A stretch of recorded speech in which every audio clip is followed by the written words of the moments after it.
All right. So based on the evaluation and the test that we did at you, my PT diagnosis would be a superior gluteal nerve lesion.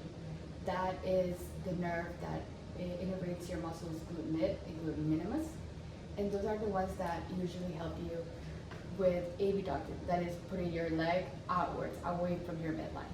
So that's why sometimes when you're walking, you see that your hip drops because that hip is not being able to pull back up again.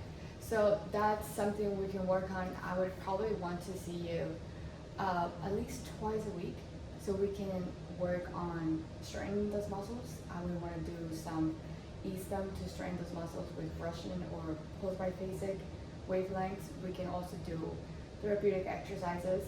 But overall, you're young. You have a good social support. You have your husband. I do know you have 3 children, but hopefully they're more of a motivation rather than a bringing you down kind of stuff. And I know that you want to be able to go with them to the holiday fairs and be able to walk and keep up with them. So hopefully this is a good motivation for you. Keep working and keep on doing what you like, your exercises and stuff. You also have a good social life with your friends. And although you do have a history of hypertension that we will have to look out for during exercises, we want to make sure that you're not fatiguing yourself too much. So I would have to keep an eye on your vitals when we're doing those therapeutic exercises. I'm confident that you could get better in about 6 months. Sorry, not 6 months. Oh my gosh, 6 weeks. 6 weeks. I'm so sorry. 6 weeks. You could, for your short-term goal, you want to be able to walk around the house without a walker. Yeah. We can do that in about 4 weeks or so. So maybe in 6 weeks you'll be able to stand and walk for a longer period of time than you're doing it now without a walker. You might need a walker eventually if you get too tired, but our goal is to use it less and less every day, Yeah. right? What else? And for also some interventions I want to do with you is nerve flossing to see if your gluteal, your superior gluteal nerve lesion could help with the pain. And then I know you're also taking the NSAIDs medications. That's also fine. And I will obviously want you to keep in touch with your primary care physician, just so that you can take your medication for hypertension and any other stuff that it's new.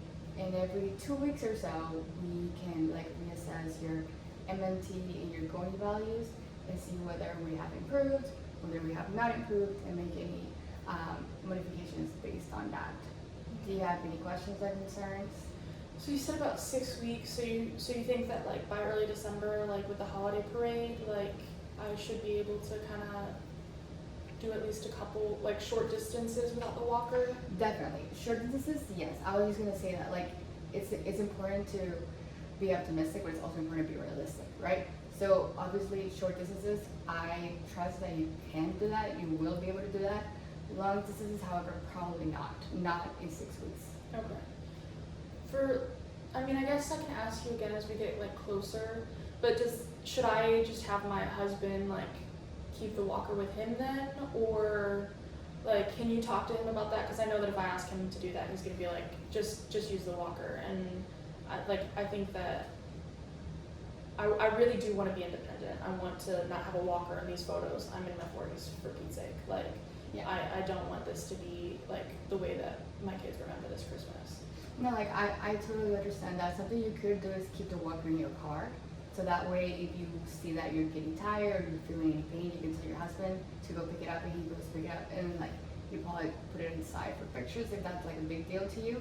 But having it in your car, having it in hand, I think is important, because we want to work forward and we want to strengthen those muscles for sure, but at the same time we don't want to overdo it. Okay. We don't want to fatigue your muscles neither. So you have to listen to your body. If you're feeling pain, then I want you to not ignore it, but pay attention to it and try to make it better. Mm-hmm. Okay? Okay. Is there anything that I need to be doing at home or anything like that? Well, the days that we don't see each other, I would probably want for your muscles to rest. But if you want to like continue on and moving, probably not strengthening, but you can do stretching exercises. I can show you the supine number 4 figure stretch, or also sit in. And I can show you different stretches for that, but definitely not exercises. Okay. Thank you. Thank you.